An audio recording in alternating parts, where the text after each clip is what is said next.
la fama, perseguida por todos después de su existencia, viva registrada en nuestras tumbas de bronce y nos preste luego su gracia en la desgracia de la muerte.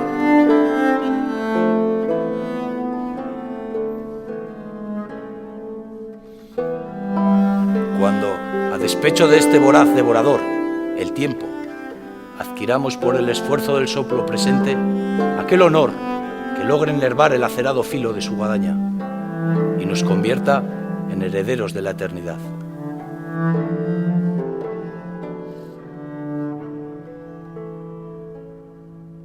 Por consiguiente, bravos conquistadores, pues solo lo sois vosotros, que guerreáis contra vuestros propios sentimientos y el ejército enorme de anhelos del mundo. Observemos en toda la rudeza de sus cláusulas nuestro último edicto.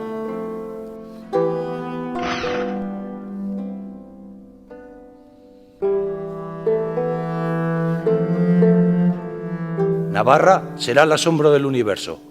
Nuestra corte, una pequeña academia apacible y contemplativa, consagrada al arte. A ver, atentos al guión. En Shakespeare no sobra una palabra. Todo tiene un sentido profundo y deliberado. Shakespeare escribió, Navarra será el asombro del mundo. ¿También le daba ese sentido? ¿Sabía de qué hablaba? ¿Conocía a Navarra? Por supuesto, aunque ahora nos pueda sorprender, Navarra era un reino de prestigio. Los reyes, príncipes y princesas venían a Navarra a casarse, a arreglar pactos y alianzas matrimoniales porque era un reino con solera. En Europa era el reino más antiguo. Navarra tenía una historia larga, una corte culta, avanzada y aunque pequeña era rica, bien gestionada, con su hacienda y su cámara de comptos. Era un modelo a seguir para otros reinos. Por desgracia, a lo largo de la historia, estados fuertes y poderosos se creen con derecho a invadir y deshacer a sus vecinos más débiles o pacíficos. Navarra, estado de los vascos, defensa frente a godos, francos y musulmanes, surgió del deseo de libertad de este pueblo asentado en los Pirineos. La supervivencia del Estado navarro, atrapado entre aragoneses, castellanos y franceses, fue difícil. Dos lebreles ante un hueso, utrinque roditur, por ambos lados me roen. Esta presión militar incesante fue mermando a fuerza de conquistas el territorio navarro, perdió su salida al mar y quedó encajonado ante unos estados cada vez más expansionistas. En 1200, los castellanos conquistaron la parte occidental del reino pese a la resistencia de su población. La lucha, como el caso de Gasteiz, fue heroica y desesperada. Sin embargo, los traficantes de la historia han llamado a aquella violencia voluntaria unión.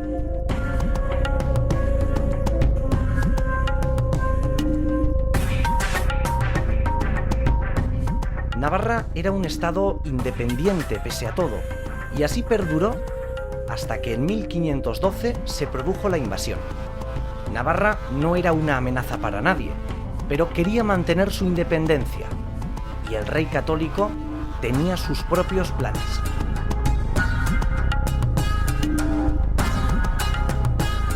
En aquella época, en Navarra no había guerra civil alguna, ni el Estado estaba en descomposición, como nos quieren hacer creer los defensores de la conquista.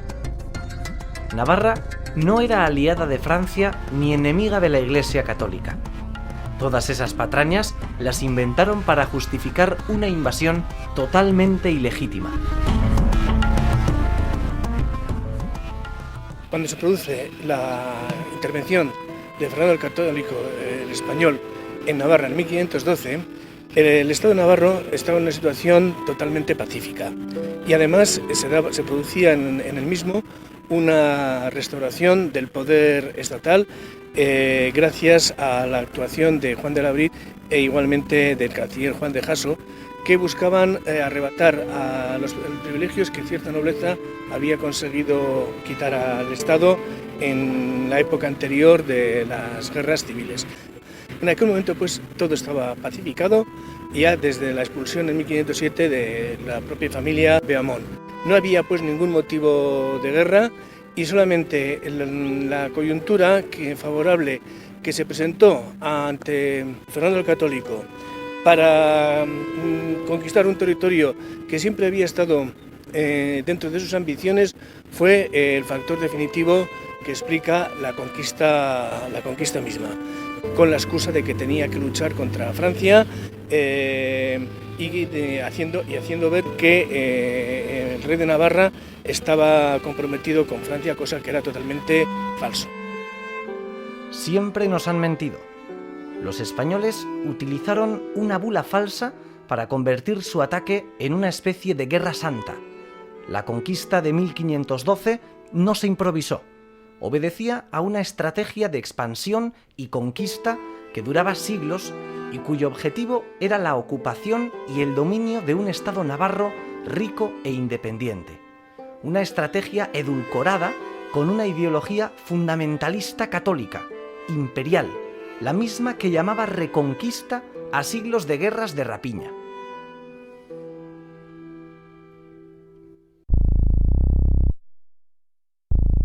Año 1512. Estamos en los últimos días de julio. Este va a ser un verano muy agitado en el Reino de Navarra.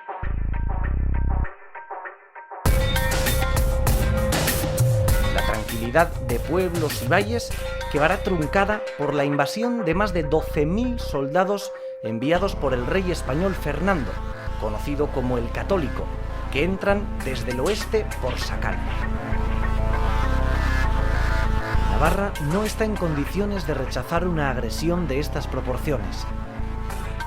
La capital, Iruña, apenas tiene 6.000 habitantes, la mitad del número de soldados invasores. Frente al militarismo castellano, Navarra nunca ha dispuesto de grandes ejércitos. Sin embargo, hay algunos intentos de resistencia como el de los soldados roncaleses en Osquía.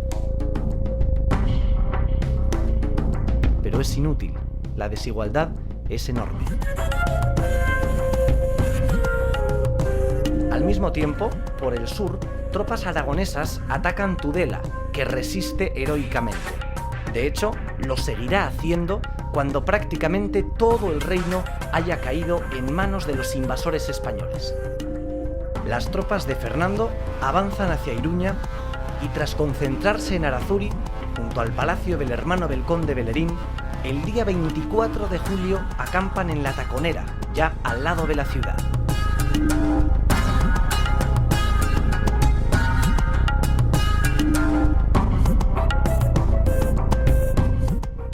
La capital intenta ganar tiempo y sin defensa pretende pactar condiciones. De acuerdo, nos rendimos, pero no en calidad de vasallos, sino como súbditos. No son los vencidos quienes imponen leyes a los vencedores. Así pues, marchad y comunicad a vuestros convecinos de que os entregan voluntariamente o sufrirán el asedio de las ciudades. Matanzas indiscriminadas, sin distinción de edad ni sexo, quema de haciendas y saqueo de bienes. Así, el 25 de julio de 1512, la ciudad capitula y entra la tropa española. Ocupada la ciudad, el invasor se impone en el territorio. Aezcua, Salazar y Roncal cruzan los Pirineos, toman Garazi y desatan una campaña de incendios, saqueos y matanzas. Algunas localidades son arrasadas. Los españoles siembran el terror en Navarra y el coronel Villalba afirma que este comportamiento criminal es necesario para literalmente imponer a los pueblos un saludable temor.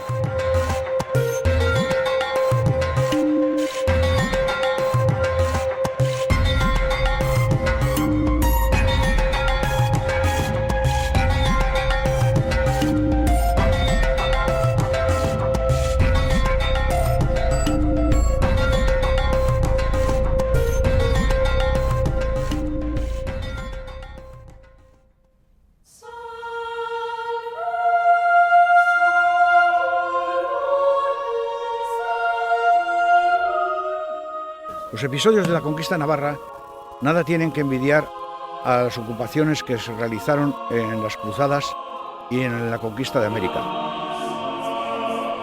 Fueron tan sangrientas o más, una desproporción absoluta, visto desde que venían el mejor ejército europeo, venían con cañones y preparado absolutamente cuando Pamplona no tenía ejército propio. en Pamplona solo encontraríamos los 3 castillos y un montón de arqueros, y no tuvieron más remedio que rendirse ante la amenaza de saquear Pamplona a sangre y fuego, palabras textuales que empleó el duque de Alba. Después de rendirse Pamplona ante la amenaza del saqueo a sangre y fuego, ellos fueron a ocupar la Baja Navarra, en la que se resistía todavía. No dieron opción ni a siquiera la rendición, sino que hicieron la masacre que correspondía al saqueo. Se violó a las mujeres, se incendió las casas y se robó todo lo que existía. A saco. Los soldados españoles no cobraban en dinero, sino en lo que saqueaban. Venían aprendidos de Italia y de la conquista de Granada, y en esos sitios se empleaba así. El soldado se quedaba con todo lo que saqueaba, y esa fue la norma que emplearon en la Baja Navarra.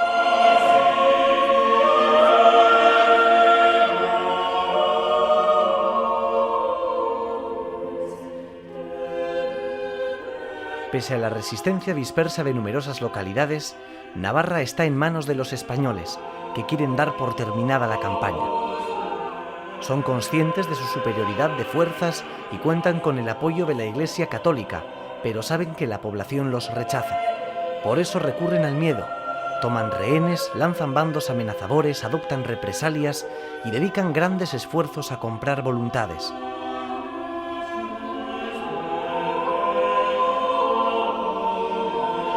Sospechan que ni siquiera su gran ejército será capaz de hacer renunciar a los navarros a su independencia. Y así fue. Los españoles pasaron unos cuantos años conquistando y reconquistando Navarra. Los reyes navarros no se resignaron, movilizaron sus recursos y consiguieron la ayuda de Francia, ayuda no tan desinteresada como sería de desear.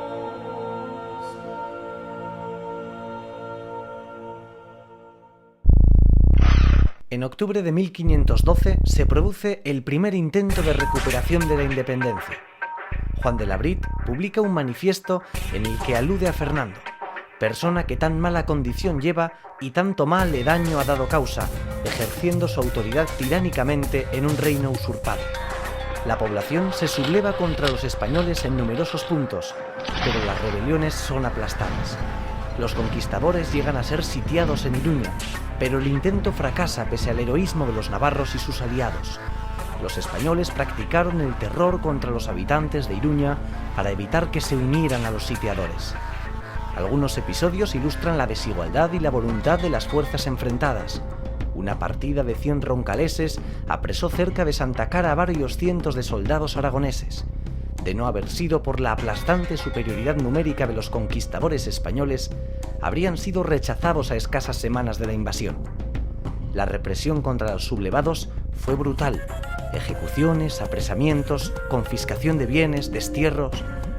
Pedro de Rada, de Murillo, fue torturado hasta la muerte en Tafalla. Pero ni esta segunda derrota sirvió para hacer desistir a los navarros de sus intentos. Un informe secreto del condestable castellano señala que los navarros llevaban mal la dominación castellana y hasta los grupos contrarios al rey Labrit deseaban que recuperara el trono. Así, en marzo de 1516 se produciría una nueva tentativa. El mariscal Pedro de Navarra, la figura más importante de la resistencia a la conquista, pasa a los Pirineos por Roncal. Algunas localidades como Sangüesa y Olite se sublevan. Pese al apoyo popular, el intento fracasó y Pedro de Navarra y otros oficiales fueron apresados. Pedro fue llevado a Castilla. Se le ofreció la libertad a cambio de jurar fidelidad al monarca español, pero se negó y murió preso en el castillo de Simancas en circunstancias sospechosas.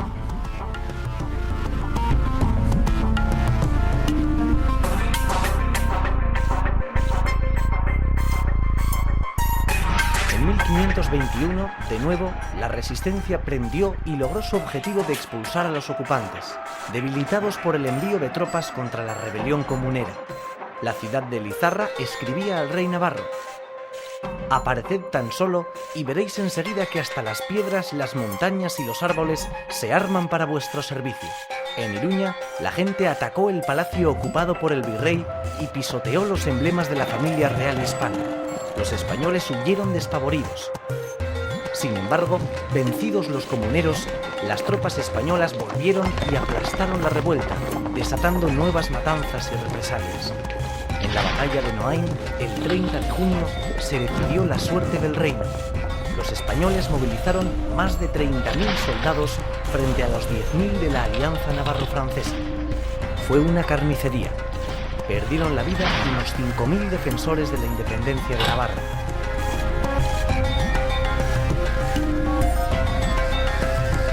La victoria española dio paso a una nueva escalada de castigos y venganzas.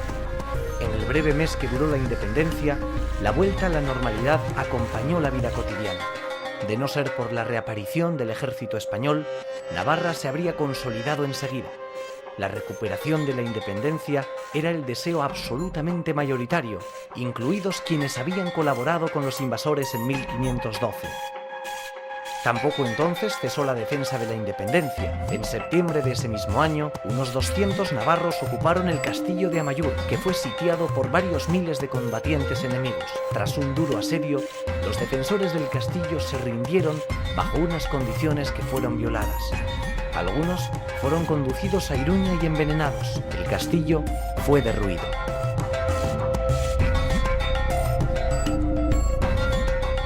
Duró más la defensa de la fortaleza de Hondarribía, ocupada también por los navarros y sus aliados en octubre de 1521.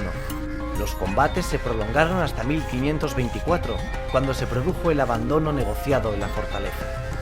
Después, las conspiraciones e intentos de recuperación del reino por vía diplomática se sucedieron, pero fue en vano. Durante 100 años se mantuvo una férrea ocupación militar, se destruyeron los castillos navarros y se vigiló de cerca a la población. Los españoles nunca han olvidado que se hicieron con Navarra con las armas en la mano y que solo a ellas le deben haberla dominado.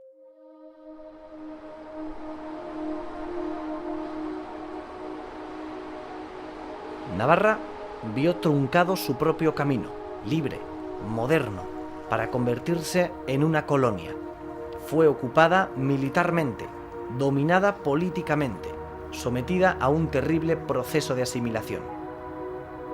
El reino siguió existiendo como estado independiente al norte de los Pirineos, pero los franceses anexionaron su territorio en 1620 y desapareció todo vestigio de Navarra en la Revolución Francesa. La conquista de 1512 fue para este país una auténtica catástrofe. En términos de gran política, porque pasar de ser un Estado independiente a depender de otro Estado es una auténtica barbaridad. Eso es algo que todavía pasados 500 años es perceptible, es decir, las consecuencias de aquella pérdida de soberanía son todavía perceptibles en la realidad actual, pero luego en un plano, digamos, más cercano a la vida de la gente, porque la conquista cambió totalmente la vida cotidiana. Cambió las relaciones económicas, porque de repente las relaciones con la parte del reino, con la parte del país que quedaba al otro lado de los Pirineos, estaban prohibidas, porque se consideraba complicidad con territorio enemigo, porque las normas que se impusieron fueron otras, una nueva legislación, los tribunales al final dependían de los tribunales castellanos. Lo que la gente percibió, porque además Navarra quedó totalmente militarizada y ocupada por un ejército español, lo que la gente percibió, como decía, es que había cambiado totalmente su vida y que de repente el reino Navarra había quedado en manos extranjeras. Esto es algo que la documentación deja muy clara, es algo que los testimonios de la gente demuestran, no solo que desde la perspectiva de 500 años aquello parezca una catástrofe, sino que para los que lo vivieron y para los que lo tuvieron que sufrir fue verdaderamente una calamidad.